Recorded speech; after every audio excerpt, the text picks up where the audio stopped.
When, in 1960, still a student, I got a traveling fellowship to study housing in North America. We traveled the country. We saw public housing, high-rise buildings in all major cities, New York, Philadelphia. Those who had no choice lived there. And then we traveled from suburb to suburb. And I came back thinking, we got to reinvent the apartment building. There has to be another way of doing this. We can't sustain suburbs. So let's design a building which gives the qualities of a house to each unit. Habitat would be all about gardens, contact with nature, streets instead of corridors. We prefabricated it so we would achieve economy. And there it is, almost 50 years later. It's a very desirable place to live in.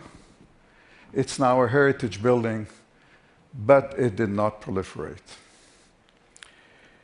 In 1973, I made my first trip to China. It was the Cultural Revolution. We traveled the country, met with architects and planners. This is Beijing then. Not a single high-rise building in Beijing or Shanghai. Shenzhen didn't even exist as a city. There were hardly any cars. 30 years later, this is Beijing today. This is Hong Kong. If you're wealthy, you live there. If you're poor, you live there. But high density it is. And it's not just Asia. Sao Paulo, you can travel in a helicopter 45 minutes seeing those high-rise buildings consume the 19th century low-rise environment. And with it comes congestion, and we lose mobility, and so on and so forth. So a few years ago, we decided to go back and rethink habitat. Could we make it more affordable? Could we actually achieve this quality of life in the densities that are prevailing today? And we realized it's basically about light, it's about sun, it's about nature, it's about fractalization. Can we open up the surface of the building so that it has more contact with the exterior? We came up with a number of models, economy models, cheaper to build and more compact, membranes of housing, which people could design their own house and create their own gardens. And then we decided to take New York as a test case, and we looked at Lower Manhattan. And we mapped all the building area in Manhattan. On the left is Manhattan today, blue for housing, red for office buildings, retail. On the right, we reconfigured it. The office buildings form the base, and then rising 75 stories above are apartments. There's a street in the air on the 25th level, Community Street. It's permeable. There are gardens and open spaces for the community.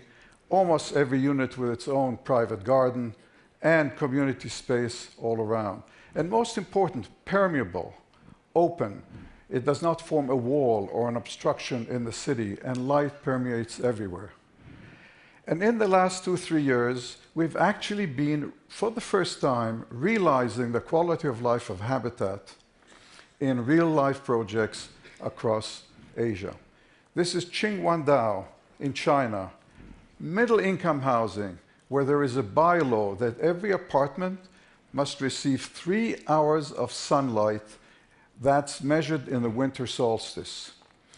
And under construction in Singapore, again, middle-income housing, gardens, community streets and parks, and so on and so forth, and Colombo. And I want to touch on one more issue, which is the design of the public realm. 100 years after we've begun building with tall buildings, we are yet to understand how the tall, high-rise building becomes a building block in making a city, in creating the public realm. In Singapore, we had an opportunity, 10 million square feet, extremely high density, taking the concept of outdoor and indoor, promenades and parks integrated with intense urban life. So they are outdoor spaces and indoor spaces, and you move from one to the other and there is contact with nature. And most relevantly, at every level of the structure, public gardens and open space, on the roof of the podium, climbing up the towers, and finally on the roof, the Sky Park, 2.5 acres, jogging paths, restaurants, and the world's longest swimming pool. And that's all I can tell you in 5 minutes. Thank you.